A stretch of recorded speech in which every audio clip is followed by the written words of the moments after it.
Buenos días amigos, estamos aquí en la Ciudad de México y tenemos nada más y nada menos que a Rafael El Guama Puente.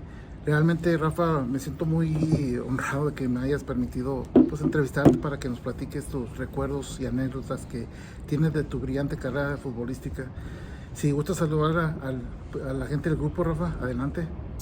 Bueno, pues un saludo muy cariñoso a todos los que siguen este canal de YouTube, que sabemos a través de principalmente un muy buen amigo de Juanito, que también tengo una buena relación con él, que bueno, ya es una trayectoria, va a terminar siendo leyenda, pero bueno, pues aquí estamos puestos con el gusto y pues la verdad invitándolos para que sigan, que estén pendientes, no de esta y de todas las entrevistas, que a través de todo el esfuerzo que cumple Juanito, tiene la oportunidad de brindarles para todos. Rafa, platícanos cómo fue tu inicio en el fútbol profesional.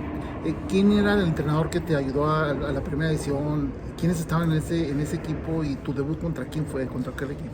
Bueno, mira, el inicio en realidad es diferente practicando esto que es el fútbol, pero diferente como suelen ser ahora, ¿no? Ahora los procesos de los jugadores ya son dentro de las instituciones, en fuerzas básicas, y ahí pues les van permitiendo escalar en diferentes categorías hasta que se instalan ya en el profesionalismo. El mío fue diferente porque bueno, yo empecé a jugar como todos los chavos de mi edad, en el colegio, pues en los parques, nos llevaba mi mamá. Yo compartí mucho con mi hermano José Luis, que fue jugador de Tigres, que ascendió con Tigres, estuvo en Atlante también, y en León por ahí jugó una temporada también. Bueno, pues ahí jugábamos en los parques. En el colegio también, pues la diferencia entre la edad de mi hermano y la mía es de un año, entonces prácticamente cumplíamos el mismo año escolar y estábamos por físico, porque los dos más o menos tenemos la misma estatura y la complexión, entonces jugábamos casi siempre en la misma categoría, pues en la selección del Simón Bolívar, pues jugábamos primero en microbios, que se le llamaba, luego ya medianos y luego mayores. Y de la misma forma, pues encauzado también a jugar en algunos clubes, ¿no? En el Club Asturiano, que ahí se generó una liga de fútbol bastante interesante con diferentes categorías y que de ahí han surgido o surgimos cualquier cantidad de jugadores para primera y para otras divisiones. Y luego pues ya fue tomando más forma con una liga muy importante que había amateur en México, que yo creo que era la mejor liga. Jugaban algunos exprofesionales, que fue la Liga Española. Ahí tuve la oportunidad de jugar con el Llanes y jugué una temporada también con Atlético de Bilbao, muy corta, pues yo ya había firmado con Atlante. Pero bueno, pues esa era la antesala, y luego ya en el ámbito profesional pues se jugaba o se acostumbraba los famosos preliminares en el Torneo Nacional de Reservas, que era la verdad muy formativo, muy interesante, porque ahí jugaban, por un lado, las jóvenes promesas, pero por otro lado, los jugadores que estaban suspendidos en algún castigo, ya sea de la federación o interno del club, los obligaban a que bajaran a la categoría, y entonces se jugaba en los preliminares. Sí. Los jugadores que se venían recuperando de lesiones también, como era bastante competitivo, y tenía pues el atractivo de que jugabas en el estadio un par de horas antes de que se jugara el partido estelar. Entonces había cantidad de plazas que desde el preliminar, cuando despertaba un interés, un clásico, lo que fuera, pues terminabas casi jugando en la antesala del partido estelar, pero con estadio lleno, ¿no? Estadios a lo mejor tenían capacidad de 60,000 gentes, tenían 40,000 casi desde que arrancaba, porque era como ver dos partidos por un boleto. Y así fue a mí. En realidad el que me dio la oportunidad fue Dagoberto Moll. Cuando a mí me firmó Atlante, no estaba Dagoberto Moll todavía, estaba Ángel Papadopoulos, pero fue una cosa, yo llegué a entrenar y la verdad es que sí, más o menos le despertó el interés. Luego al secretario técnico, que era Manolo Alonso, y a don Ángel Papadopoulos, que en paz descanse, el ofrecerme contrato. De inmediato no lo arreglé, porque fue después del primer y único entrenamiento que tuve antes de que me ofrecieran contrato. Y luego las cosas ya se alargaron un poco porque había diferencias en bajo qué condiciones firmar. Existía lo de la famosa carta, que era la libertad del jugador, y era lo que buscaban acaparar siempre los directivos para tenerte como un activo fijo, y después, pues la verdad, negociarte como más les convenía a ellos, ¿no? Sí, sí. Dejando un poco de lado el interés o el trato que debes de recibir como ser humano, ¿no? Pero bueno, pues es un problema que siempre acarreó el fútbol. Hoy en día, afortunadamente, los jugadores pueden tener la oportunidad, si se les vence el contrato y no se dio una renovación, en automático eres libre de irte al equipo que quieras, ¿no? Sí. Esa opción no existía en la época que me tocó, porque tenías, si pretendías recuperar la carta, tenías que dejar 2 años sin jugar incluso en ninguna liga. No podías jugar en ninguna liga amateur que estuviera afiliada a la federación. O sea, tú tenías que parar 2 años y entonces quedabas con la libertad. Situación, pues definitivamente ningún jugador la intentaba, ¿no? Sí, sí, sí. Y así se fue dando. Entonces, pues a mí yo jugué 8 partidos en lo que era la reserva profesional, empezando con un partido contra los Jabatos del Nuevo León en el estadio del Teca, y jugaban los Jabatos, sí. Y fue el preliminar. Y luego, muy poco tiempo después, fueron 8 los partidos que jugué. El último fue en la Bombonera de Toluca. Y me tocó debutar en el Estadio Jalisco. Dagoberto Moll, un técnico uruguayo naturalizado español, fue el que me brindó la oportunidad de manera pues, inesperada. Yo nunca salí a la banca en el partido estelar, sino que en automático, después de haber estado en activos 8 partidos, no me llevan en el horario que correspondía para el primer equipo para llegar con tiempo al estadio para ver un poco el partido de la reserva y luego pues llevar a cabo todo el numerito que te vas cambiando y vas calentando, etcétera. Y Dagoberto Moll se me acercó en el medio tiempo del preliminar y me dijo que cómo me sentía. Y le digo, no, pues muy, muy bien. Yo, la verdad, un poco triste porque pues, vengo jugando y pues o sea, me llamaron para estar aquí con el primer equipo y entonces ya no tuve oportunidad de jugar el preliminar. No, le pregunto cómo se siente porque va a iniciar. Era Raúl Orbañanos, el portero titular, buen amigo Raúl. No compañeros de generación, pero él iba un par de años arriba que yo en el colegio, también en el Simón Bolívar, entonces ya nos conocíamos de tiempo. Y el suplente de él era Alejandro Molinero, que ya murió, que en paz descanse, un portero que jugó en Pumas prácticamente la mayor cantidad de años que estuvo en el fútbol profesional, luego fue a Atlante. Pero bueno, pues cayó de manera totalmente inesperada y bueno, pues ahí jugamos contra el Atlas, que el Atlas pues era la academia del Atlas, ¿no? Un equipo que se caracterizaba por jugar muy bien al fútbol. Estaba el Gato Vargas, estaba Pepe Delgado, estaba Chuy Delgado, estaba Buenrostro, estaba el Poeta Pérez, estaba Humberto Medina, el Capi Medina, que jugaba de central, estaba Padilla, un volante muy, muy técnico que tenían, o sea, un equipo que se distinguía por jugar muy bien al fútbol y bueno, pues ahí tuvimos la fortuna de ganarles, ganamos 2-1 el día que me tocó debutar.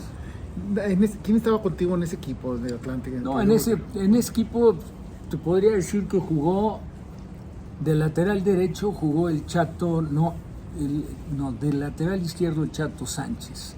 De centrales, el León joven Humberto Medina y Héctor González Larrazolo. Y del lateral derecho, el Jibarito Rafael Hernández. Luego jugaba en medio José Luis de Sachí, jugaba el Flaco Alvarado, que en paz descanse. Luis Alvarado. Jugaba de volante por izquierda, jugaba, me parece, si mal no recuerdo, Federico Pérez Flores. Y luego jugaba adelante Norberto el Pichi Bollo, ya falleció también. Jugaba Ernesto el Teto Cisneros, jugaba Manolete Hernández como extremo izquierdo y jugaba Nacho Basaguren ahí como centro delantero. Se alternaba un poco, a veces jugaba Nacho y a veces jugaba el Borrego Pérez Flores, que lo adelantaba para jugar de 9. pero ese era más o menos el equipo titular que tenía Atlante. En ese tiempo que jugaste en Atlante, ¿fueron cuántos años? ¿2, 3, cuántos años que tuviste con Atlante? No, bueno, pues yo estuve de 68 a 74. Bueno, pero en ese lapso también tuviste nominado para el México 70 o no. Para el torneo México. Sí, para la selección. Pues, no, bueno, yo estuve en las convocatorias de selección a los... Justamente igual que el número de partidos que hubo en reserva para debutar en primera, fueron los partidos que hubo en primera para estar en convocatoria de selección. Eran unas concentraciones que se hacían en Huastepec y entonces estuve en las convocatorias. A mí me habían operado, yo tuve la mala fortuna de que a los 3 partidos de jugar en primera me tuvieron que operar. Me operó el doctor Aurelio Pérez Toifer y desgraciadamente no quedé bien de la operación de la rodilla, entonces se me derramaba el líquido, me tenía que sacar líquido, tenía que hacer todo lo que era la fisioterapia para la rehabilitación. Tenía buen tono muscular, pero articularmente me quedó con complicaciones siempre la rodilla y se mal acostumbraba en esa época meter cortisona. Entonces me ponían cortisona con mucha frecuencia y eso pues me degeneró toda la articulación y fue lo que a la larga provocó que tuviera yo que retirarme muy joven, ¿no?, del fútbol a los 26 años. Pero en esas convocatorias que te digo, el entrenador de porteros era Nacho Carvajal, era la Tota Carvajal, Toño. Estábamos Nacho Calderón, estaba Toño Mota y estaba un servidor. En alguna oportunidad, en una de las convocatorias, estuvo un portero que era de Torreón, que se llamaba Salvador Curi. Pero bueno, casi todo giraba en torno a Nacho, a Toño Mota y a un servidor. Y en la parte final, previo a la Copa del Mundo, pues yo la verdad entrenaba el día que se hacía un trabajo fuerte. El trabajo de porteros es muy demandante. Entonces mi rodilla en automático se inflamaba. Yo en Atlante no tenía pues mayores problemas porque yo dejaba a lo mejor de entrenar un par de días y cuando llegaba el día del partido me ponían un par de jeringas, me sacaban 6, 8 jeringas de líquido y yo jugaba y me sentía, pues, cuando me quitaban el líquido yo sentía la articulación totalmente libre, liberada. Pero en la selección, pues imagínate el problema, ¿no? De que entrenaba yo y en automático se inflamaba la rodilla, entonces al día siguiente era imposible entrenar. Y de hecho yo creo que eso fue en definitiva lo que provocó. Y no por otra cosa, no por sentir que yo tenía más calidad que otros, pero sí me sentía muy emparejado con Nacho, muy para competirle a Nacho. Y luego el que terminó, pues la verdad, apareciendo como el tercer portero de la selección fue Paco Castrejón, ya en la lista definitiva para jugar el Mundial. En estos años que estuviste con Atlante, ¿tú recuerdas, digamos, un partido que ha sido muy emotivo, que tú lo recuerdas, sea América, Cruz Azul, ¿verdad?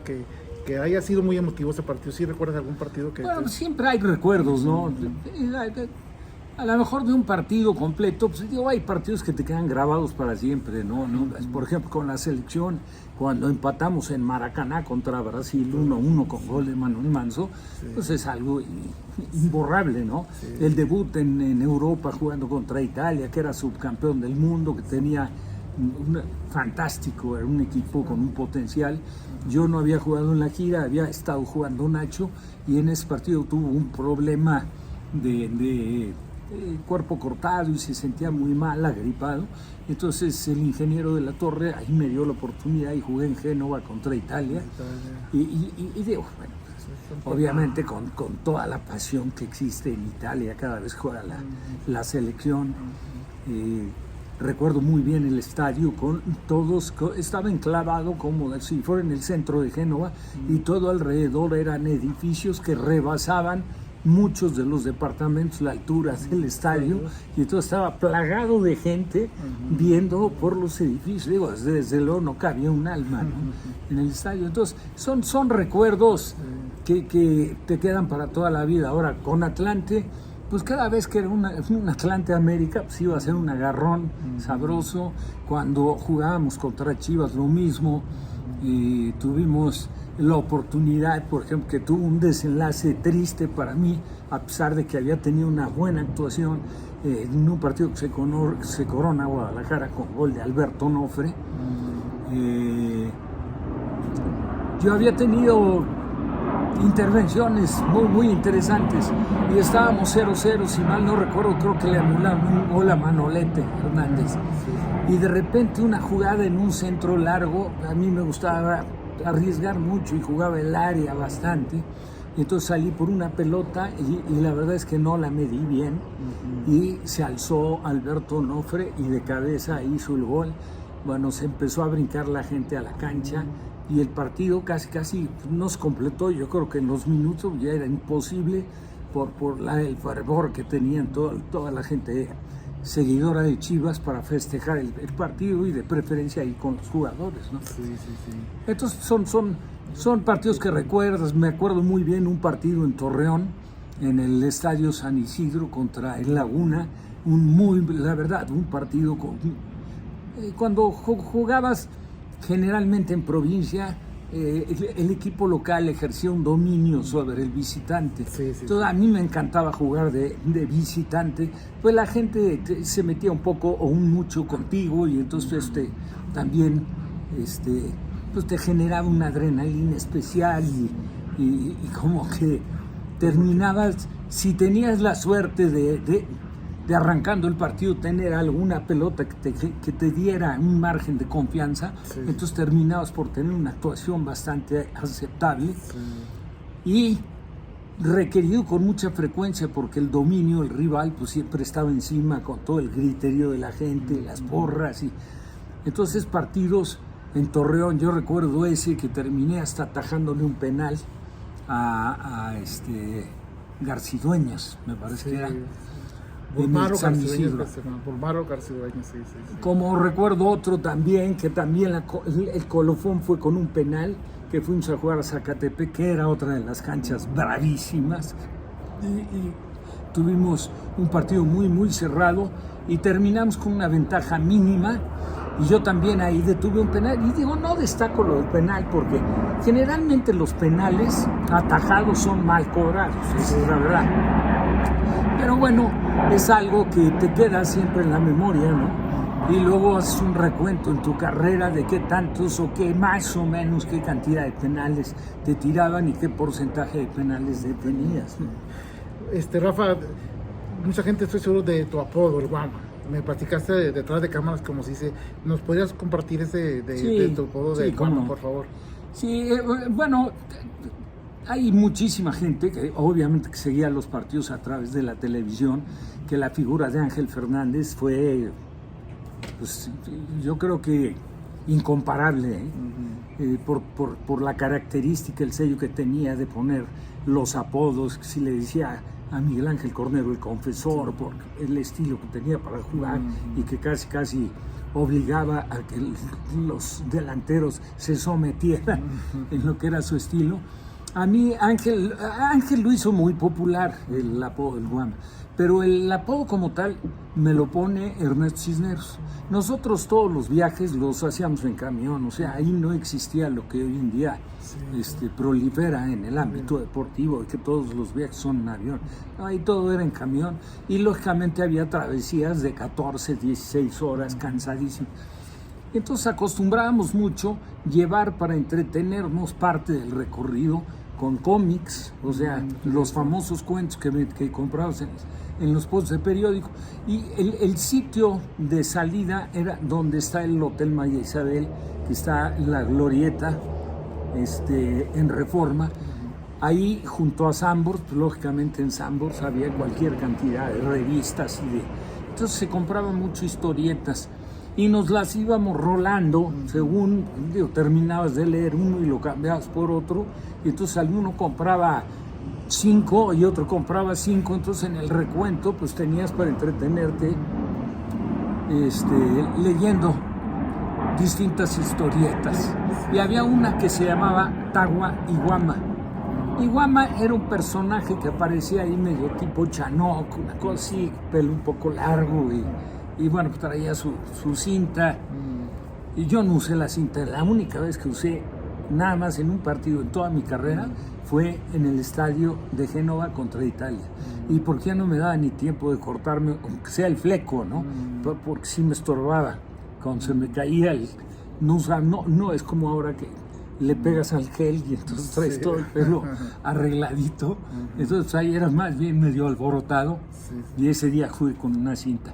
Pero bueno, volviendo al tema, fue Ernesto el Teto Cisneros el que en el ambiente interior de Atlante, pero bueno, siempre se va corriendo la voz. Y luego pues ya fue Ángel Fernández, en el que en sus narraciones, cuando hablaba del Atlante, decía, se refería al Guama Puente y decía, el único hombre blanco del Atlante, incluyendo a Fernandón. Fernandón era el propietario del equipo, era don Fernando González Uribe, ya falleció, que en paz descanse. Bueno, pues ese fue realmente el motivo del apodo, y fue Teto Cisneros. No, porque buena historia, buen recuerdo y sobre todo que todos sabemos que Ángel Fernández, pues sí, como tú dices, a muchos futbolistas los bautizó con apodos que son históricos, ¿verdad? Que son históricos. Claro.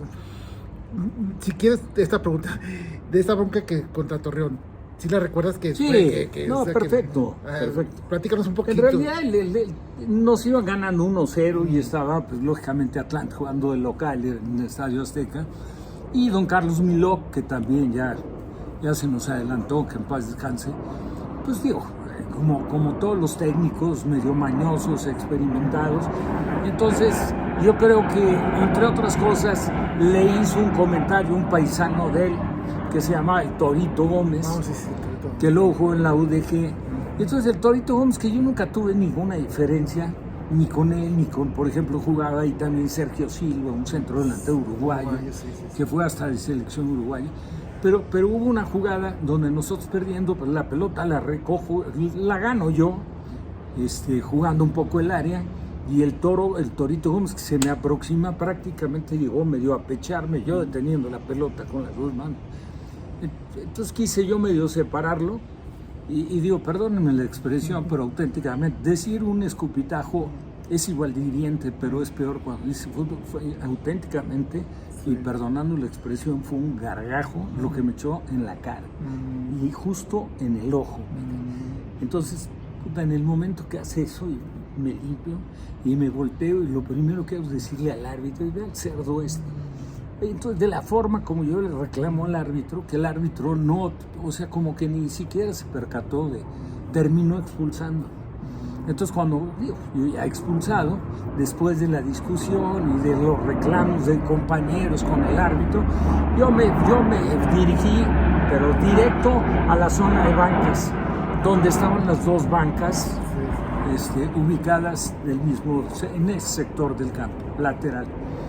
Y cuando yo me enfilé para allá, salió don Carlos a detenerme. Yo sí había tenido la oportunidad de compartir alguna sobremesa con don Carlos en casa de Gisleno Medina, que Gisleno Medina era muy amigo de él. Y entonces, medio prudentemente y con todo el colmillo del mundo, a mí me detiene don Carlos y me dice, tranquilo, porque te hablaba de usted, tranquilo, señor Rafael. Y yo, ¿sabes qué, Carlitos? Digo, en buena onda, me escupió el torito y no me la voy a aguantar, no me la voy a comer. Y entonces él trató de serenarme, de controlarme. No le conviene, usted es un profesional, su imagen, y tranquilo. Y todavía me dice, él es un vividor del fútbol. Claro, él jugando la suya. Ya finalmente el objetivo estaba conseguido, ¿no? Que me echaran, ya me habían echado. Entonces le amagué por un lado, y entre 2, 3 golpes yo me le suelto y me voy, pues, directo a cobrármela. Y ahí, pues, un penoso incidente, ¿no?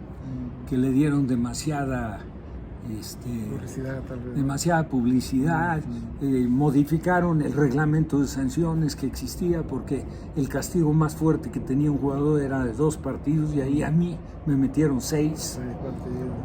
Y bueno, pues esa fue la conclusión. Sí. No podemos olvidar tu paso por la América, Rafa. O sea, digamos, yo creo que también mucha gente te recuerda, pues más tú también por la América. ¿Cómo te fue ahí con la América? ¿Qué recuerdas tu debut con América, ¿quiénes estaban ahí? ¿Quién fue el técnico que te No, gustó? bueno, yo cuando llegué a la América, don José Antonio Roca, otro desaparecido, cada vez que vamos hablando, pues lógicamente, sí, gente que, compañeros, algunos directivos, directores técnicos y exjugadores, ¿no? Que se han adelantado. Perdón, antes de que empieces, ¿tú sí estuviste de acuerdo en ese cambio del Atlanta a la América? Bueno, no?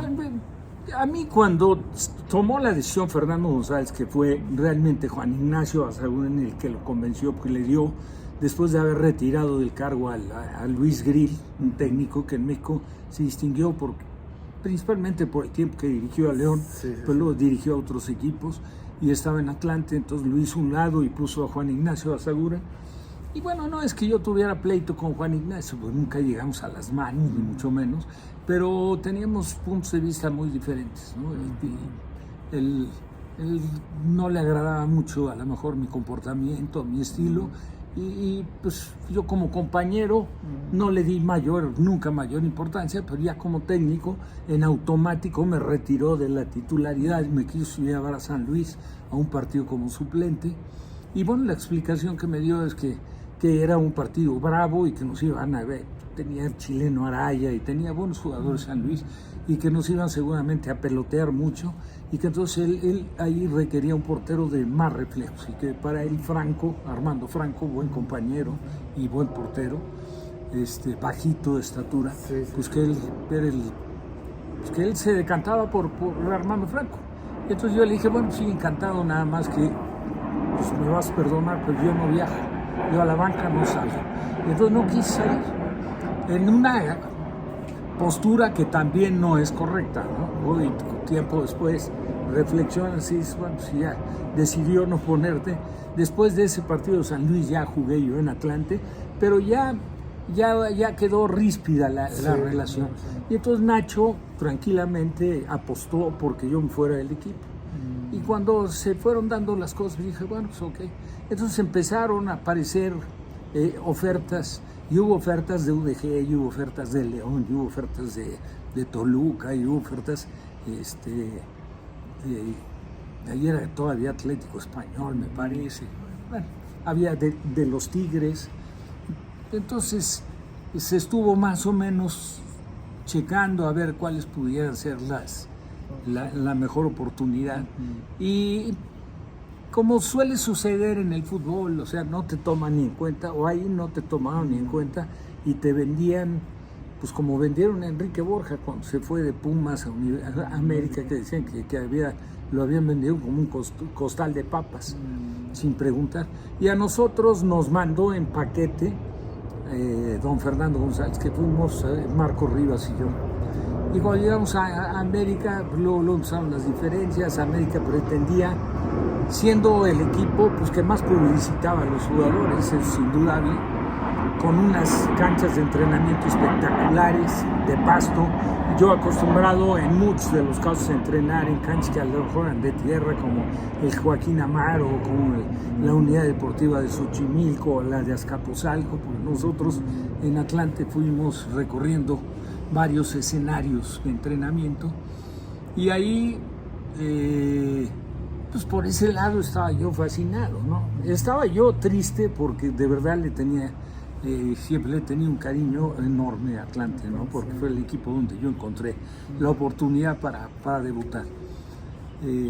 Pero no puedes dejar pues, también de reconocer las cosas que están. Sin embargo, a la hora de sentarnos y negociar el contrato, pretendía América pagarme menos de lo que yo ganaba en Atlanta. Entonces, pues, naturalmente, se dificultaron las cosas. Hubo un viaje a Estados Unidos a jugar un cuadrangular y yo, en principio, cuando se presentó el equipo, pues yo no acepté. Hubo también un partido contra Rosario Central, que se jugó, un partido de carácter amistoso, creo que se jugó en el Jalisco, y mientras yo no tenía pues, arreglado el contrato, pues tranquilamente yo a Panchito Hernández le decía, pues sabes qué, Panchito, digo, perdóname, pero yo mientras no arreglemos, mientras no firme, pues la verdad no juego. Y entonces así se dieron las cosas con algunas pequeñas diferencias y eso, pero luego empezó con un partido que terminó en una bronca campal también muy fuerte, en Estados Unidos contra Cruz Azul, del cuadrangular este que te hablo, y ahí de un pleito fuerte que salió conmocionado Miguel Ángel Cornero. Y luego en el fútbol mexicano pues debuté ya contra, creo que fue exactamente contra UDG, y ahí casualmente jugaba el Torito Gómez. Ya te lo encontraste.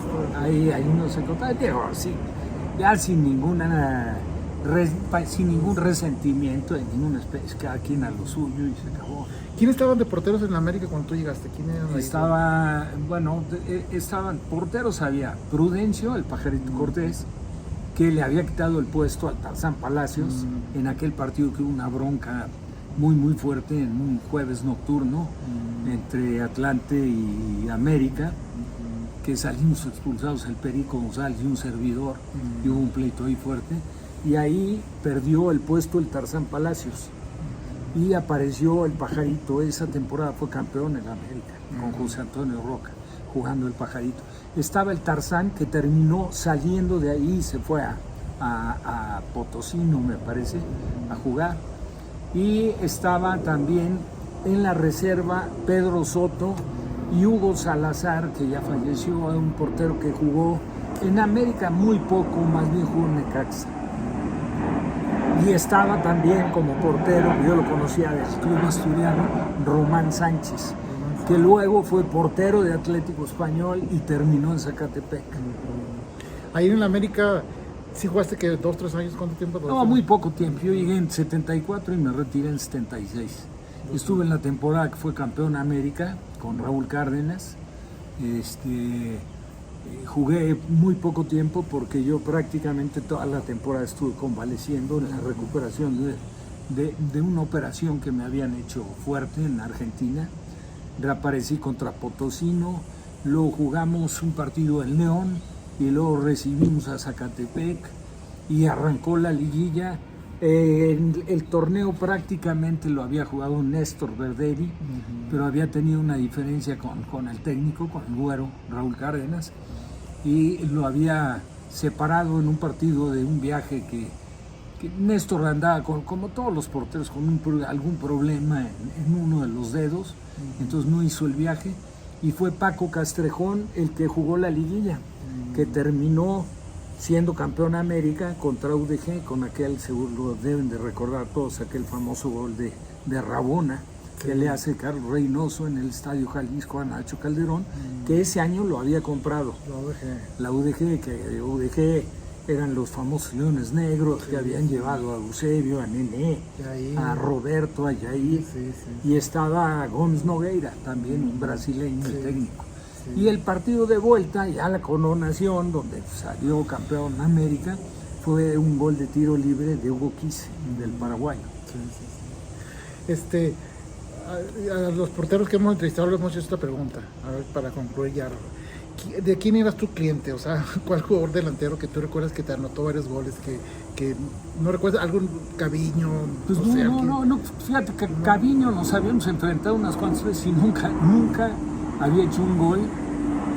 Y nos hizo un gol en el último partido, que yo salí expulsado en la cancha de Ceú.